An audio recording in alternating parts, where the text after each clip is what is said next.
What happens when a country bets $20 billion to build the tallest tower in human history? Saudi Arabia's Jeddah Tower was supposed to hit 1,000 meters, dwarfing Dubai's Burj Khalifa. This thing was meant to be the crown jewel of Vision 2030. But now, it's stalled, underfunded, and barely half-built. Will this architectural dream rise again, or be left as a half-buried monument to ambition gone wrong?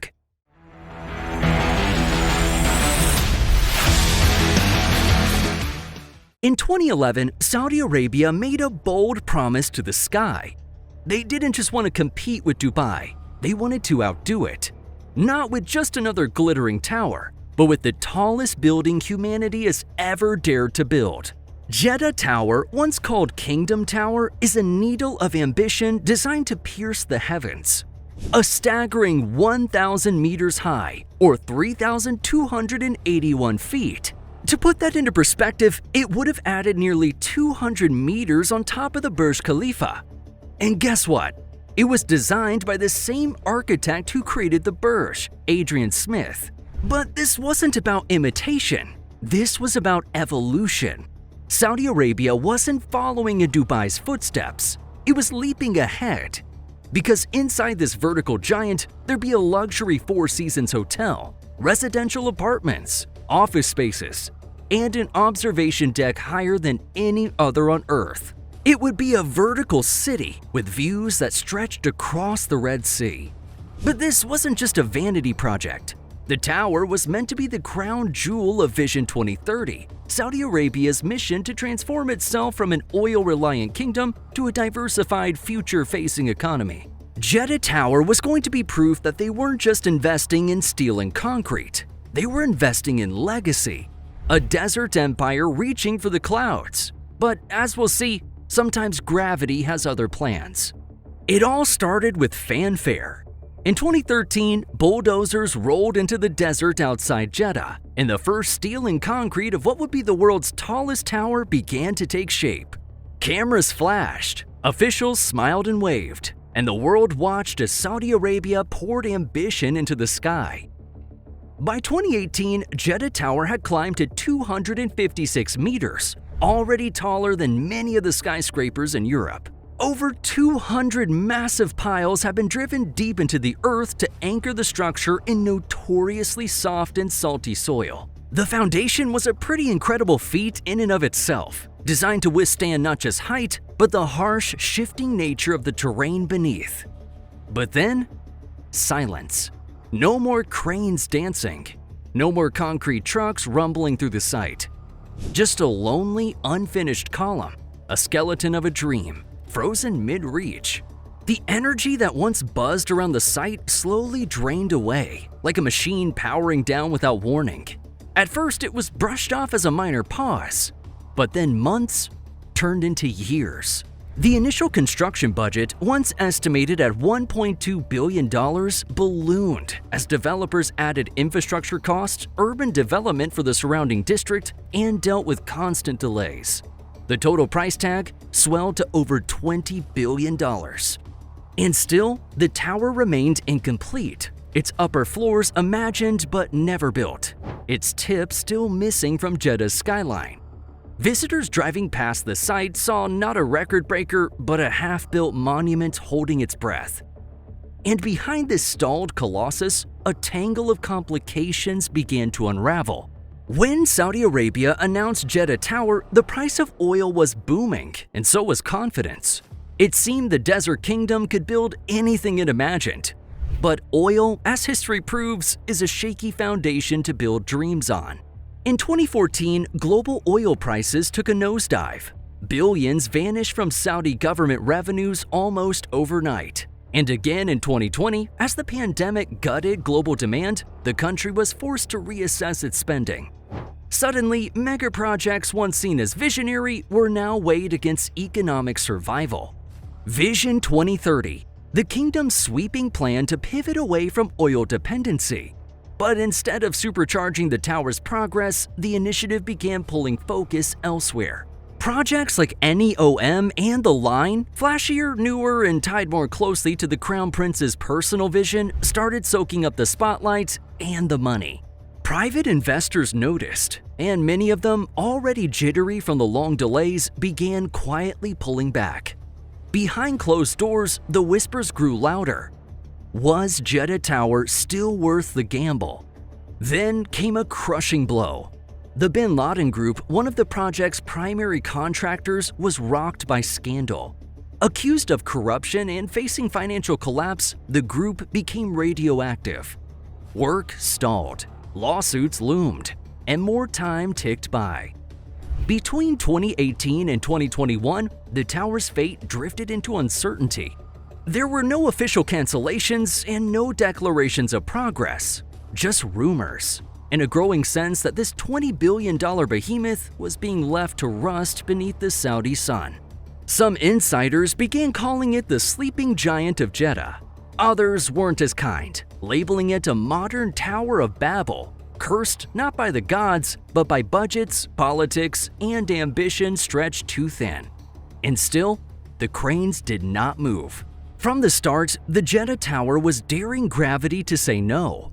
It wasn't just taller than the Burj Khalifa, it was aiming for 1,000 meters, over 3 times the height of the Eiffel Tower. But as the blueprint soared, so did the engineering headaches. This wasn't just building tall, this was building into the unknown. At a kilometer in height, wind pressure becomes a beast of its own. You can't just stack floors higher and higher. You need to design a structure that breathes with the sky, flexes in the wind, and doesn't crumble from fatigue over time. Even the steel and concrete themselves react differently at high altitudes, where temperatures swing wildly from ground to spire. And then there's the ground below, not exactly the firmest of friends. The tower sits just off the Red Sea coast, where high groundwater tables and salt-laden air quietly eat away at concrete and steel.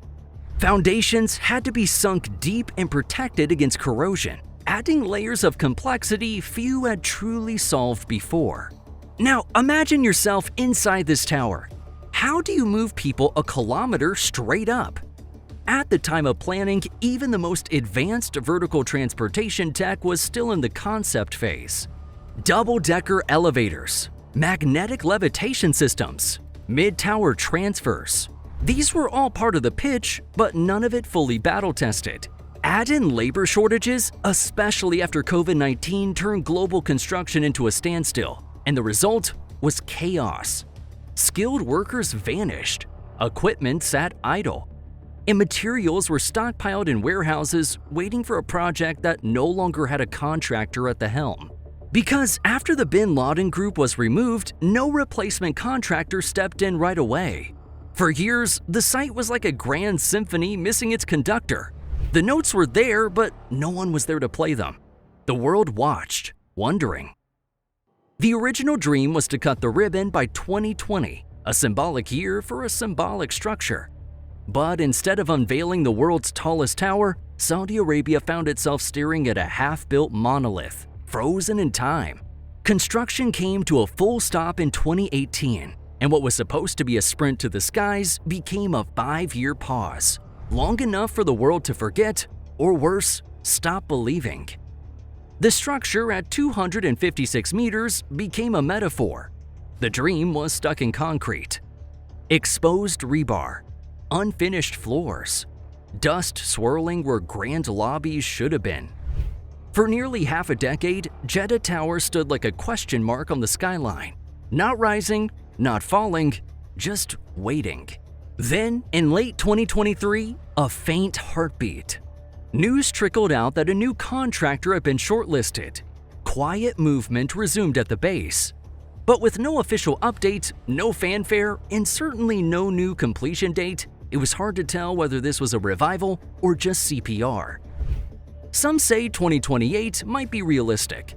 Others, more cynical, point to the next decade like it's a distant horizon that never gets closer.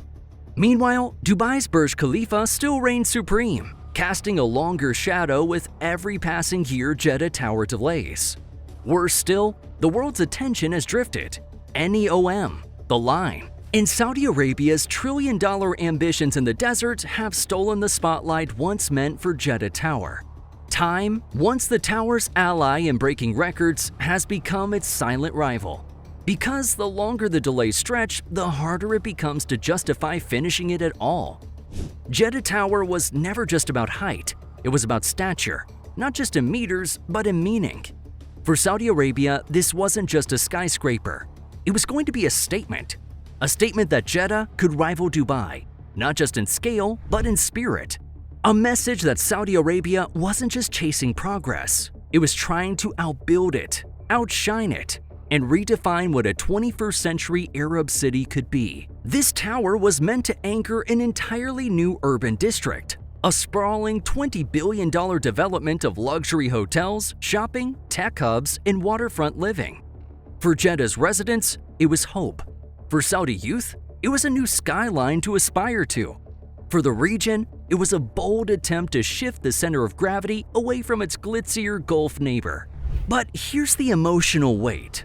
This is Vision 2030, concrete and glass, a physical manifestation of a promise to the world, and more importantly, to its own people. That change was coming, that the kingdom would rise not just in rhetoric, but in steel. If it succeeds, Jeddah Tower could reignite confidence, attract global capital, and put the city on the map as something more than just a port. But if it fails, it risks becoming a cautionary tale of ambition overreaching reality, of visions diluted by delay, of dreams slowly buried beneath shifting sands. And while the foundation remains, so does the question burning in the minds of millions, especially the generation that grew up watching the renderings, the press conferences, the promises. Jeddah Tower was meant to redefine skylines and break records, a beacon of Saudi Arabia's future, reaching boldly into the sky. Yet today, it stands not as a monument of progress, but as a towering question mark in the desert, its skeleton paused mid-rise. The question now is not just about concrete and steel. Can Saudi Arabia revive the dream that once captured imaginations worldwide? With new contractors stepping in and a shifting economy, is there a chance to breathe life back into this stalled giant? Or is Jeddah Tower destined to join the ranks of infamous unfinished megaprojects? Relics of ambition unfulfilled, like the Rugyong Hotel in North Korea, a ghostly reminder of what might have been. The stakes are higher than ever. For Saudi Arabia, this isn't just about a building. It's about credibility, identity, and the future it wants to build. The tower's fate will echo far beyond its 1,000-meter height. And for now, the world watches, waiting. Will this monumental vision soar to completion or crumble under the weight of its own grand ambition? And that's about it. If you like this video, give it a thumbs up, and if you like more updates, subscribe to our channel. Don't forget to click on the bell icon so you never miss any videos and get notifications on time. Don't hesitate to give suggestions for our videos. See you in the next one.